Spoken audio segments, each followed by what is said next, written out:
ছেলের সাথে বাবা মায়ের সম্পর্কে একটা বড় স্বার্থ থাকে। যখন কোনো ছেলে বিয়ে করে সাথে সাথে বাবা মা মনে করে আমার ছেলে বউয়ের হয়ে গেছে, এই ছেলে আর আমাদের নাই। কিন্তু যখন মেয়েকে বিয়ে দেয় তখন কিন্তু তারা এই কথাটা কখনো চিন্তা করে না। মেয়ে কখনো পর হয় না, তারা মনে করে মেয়ে তো আমাদেরই আছে, মেয়ে কখনো পর হয় না। কিন্তু ছেলেকে বিয়ে দেওয়ার সাথে সাথেই তারা এই কনসেপ্ট নিজের ভিতরে ফিট করে নেয় যে ছেলে আর আমাদের কাছে নাই, ছেলে বউয়ের হয়ে গেছে।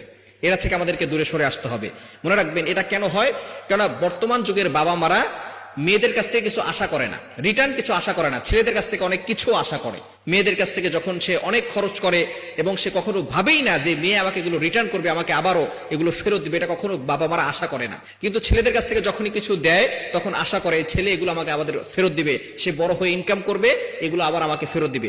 অবশ্যই এটা হওয়া দরকার, ছেলেরা ইনকাম করবে, তারা তার বাবা মাকে দিবে। তবে বাবা মারা অতিরিক্ত বেশি আশা করে থাকে, যার কারণে সমাজের ভিতরে সুখ শান্তিগুলো নষ্ট হয়ে যাচ্ছে।